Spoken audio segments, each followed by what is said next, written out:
अपने YouTube channel math and coaching centre में आपका वेलकम है। टुडे हम डिस्कस करेंगे क्लास 10 से रिलेटेड चैप्टर नंबर 1 वैदिक मैथमेटिक्स। यहाँ पे जैसे हमने 1.2 एक्सरसाइज से रिलेटेड 1.2 एक्सरसाइज को सोल्व कर रहे थे यहाँ पे लास्ट वीडियो में। अभी लास्ट वीडियो में हमने यहाँ पे 1.2 एक्सरसाइज में एक्चुअली में इक्वेशन को सोल्व करना है, वो भी कौन से मैथमेटिक्स से, वैदिक से।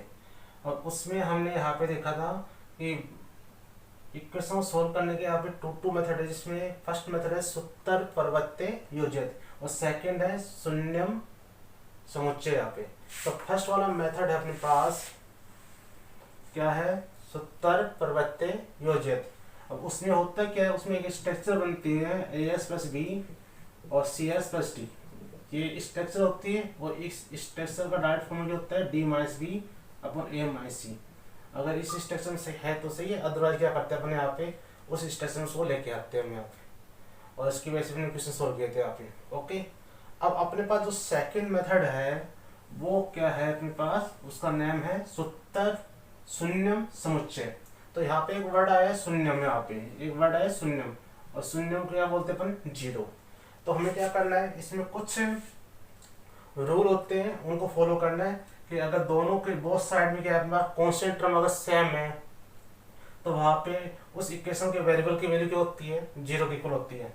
अगर दोनों साइड अपने पास क्या है, कॉमन फैक्टर कॉमन है, यहाँ पे दोनों साइड में फैक्टर क्या है, कॉमन है, तो वो फैक्टर जो फैक्टर है वो किसके इक्वल होगा अपने पास, जीरो के इक्वल होगा अपने पास यहाँ पे। ओके, और यहाँ पे कुछ फ्रैक्शन में होता है कि अगर अपन क्या करते हैं, दोनों न्यूमरेटर को मतलब दोनों साइड के न्यूमरेटर को हम क्या करते हैं, ऐड करते हैं, और दोनों डिनोमिनेटर क्या करते हैं, डिफरेंस करते हैं, दोनों डिनोमिनेटर क्या करते हैं, ऐड करते हैं। तो उस कंडीशन में न्यूमरेटर का सम और डिनोमिनेटर सम क्या होता है, सेम होता है। तो वहाँ पे उस सम को क्या करते हैं अपन, जीरो के इक्वल करते हैं।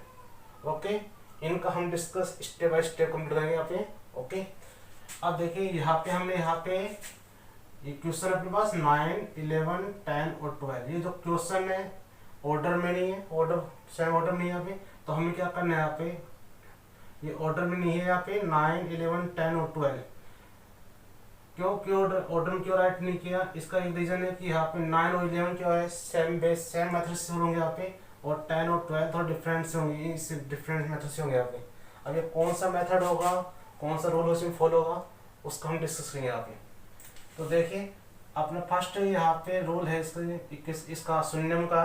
अगर बोथ साइड में अपने पास जो कांस्टेंट टर्म है अगर वो दोनों क्या है, कॉमन है, तो उस कंडीशन में उस इक्वेशन के वेरिएबल की वैल्यू क्या होगी, जीरो के इक्वल होगी यहाँ पे। तो हमने यहाँ पे देखा, यहाँ पे 1 अपने पास कांस्टेंट टर्म क्या है 1, उधर क्या अपने पास 3, इन दोनों को हमने क्या किया, प्लस है सिंबल, तो 1 + 3 के दोनों हमारे पास 4, और यहाँ पे क्या है 4। तो दोनों कंडीशन में आपने देखा कि बोथ साइड में यहाँ पे इक्वेशन में बोथ साइड में दोनों कांस्टेंट टर्म के अपने पास सेम है, और सेम है इस कारण यहाँ पे जो वेरिएबल ऑफ द इक्वेशन वो क्या है, जीरो के इक्वल है यहाँ पे। ओके, तो हम इसको यहाँ पे कुछ लैंग्वेज लिखेंगे यहाँ पे। तो हम लैंग्वेज क्या लिखेंगे यहाँ पे, जो हमने यहाँ पे अभी बोला था, since both sides of equation, since both sides of equations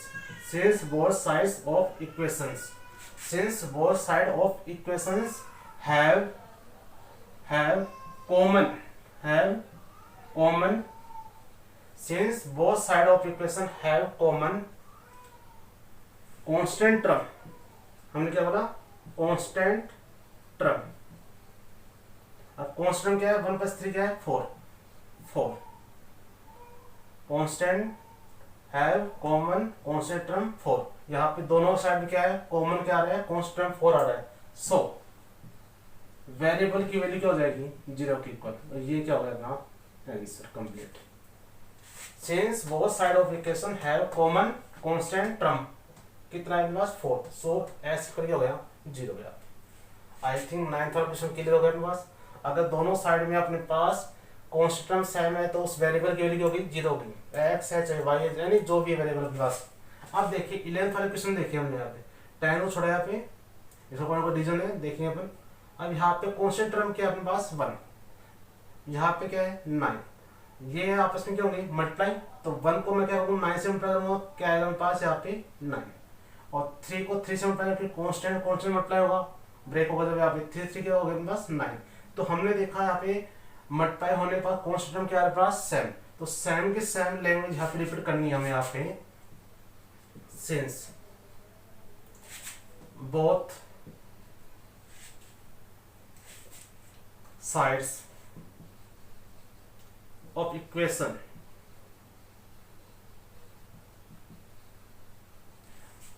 both side of equation have common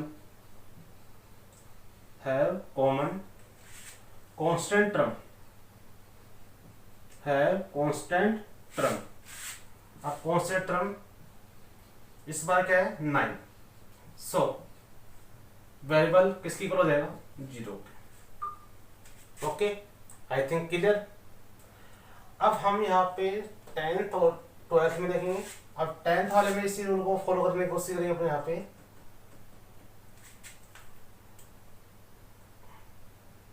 इसको ये कॉन्स्टेंट टर्म है ए अपने पास कोई यहाँ पे वेरिएबल तो एक्स है, यहाँ पे माइनस ए और माइनस बी, यहाँ पे क्या आ रहा है माइनस सी, क्योंकि सी कॉन्स्टेंट टर्म है अपने पास, और एक्स वेरिएबल है यहाँ पे minus D.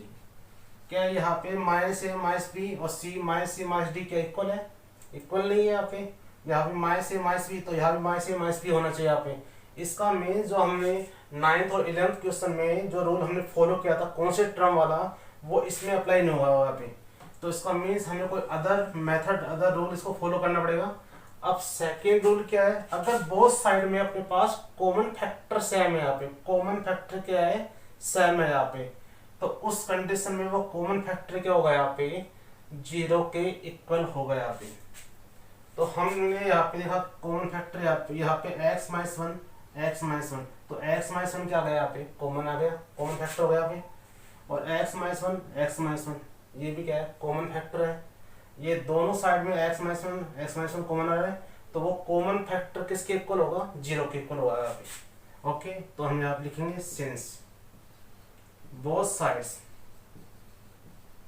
Of equation have common constant, इस बार क्या आया कॉमन फैक्टर। और कॉमन फैक्टर कौन सा कॉमन फैक्टर आ रहा है आपके पास x माइनस वन आ रहा है दोनों साइड में x माइनस वन। तो जो कॉमन फैक्टर है वो कॉमन फैक्टर 0 के इक्वल होगा, सो वेरिएबल नहीं होगा कॉमन फैक्टर होगा 0 के इक्वल, तो सो x माइनस वन इक्वल क्या होगा मेरे पास 0। अब यहाँ से s की वैल्यू फाइंड करनी है, s इक्वल क्या होगा 0 प्लस 1, तो बोले तो यहाँ पे क्या हो गया अपने पास s इक्वल 1, तो इसका आंसर क्या होगा अपने पास 1। आई थिंक क्लियर है। यहाँ पे s की वैल्यू हो गया अपने पास 1, x माइनस वन इक्वल 0, तो s equal 0 plus 1, s equal क्या हो गया 1। यहाँ पे क्या था कॉमन फैक्टर था, यहाँ पे कौन सा है ये अपने पास कॉन्स्टेंट टर्म है यहाँ पे। ओके, अब 12 वाले क्वेश्चन में देखिए आप, यहाँ पे आपको एक चीज ऑब्जर्व हो रही है यहाँ पे कि x और x क्या आ रहा है अपने पास कॉमन आ रहा है, तो इसी लैंग्वेज को हमें राइट करना है since both sides of equations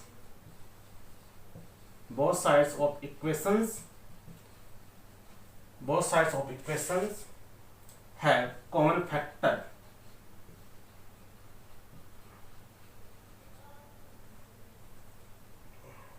या कॉमन यहाँ पे टर्म यहाँ पे x यहाँ पे कॉमन टर्म है, चाहे कॉमन फैक्टर चाहे कॉमन कांस्टेंट टर्म है। आगे अगर ये सेम आ रहा है तो कॉमन टर्म x क्या हो जाएगा x है यहाँ पे, सो जो कॉमन टर्म है वो किसके इक्वल हो जाएगा 0 के। आई थिंक क्लियर है। अपने पास कॉमन क्या आ रहा था यहाँ पे x माइनस वन आ रहा था, यहाँ पे कॉमन क्या आ रहा है अपने पास x आ रहा है, तो x किसके इक्वल हो जाएगा यहाँ पे 0 के इक्वल हो जाएगा। इसीलिए ये अपने 9th 11th 10th और 12th क्वेश्चन क्या होता है कंप्लीट होता है। फिर भी कोई डाउट है तो आपको कमेंट बॉक्स में राइट करना है। अगर वीडियो अच्छा लगा है तो वीडियो को लाइक करना है, शेयर करना है, चैनल क्या करना है सब्सक्राइब करना है। Okay, thank you.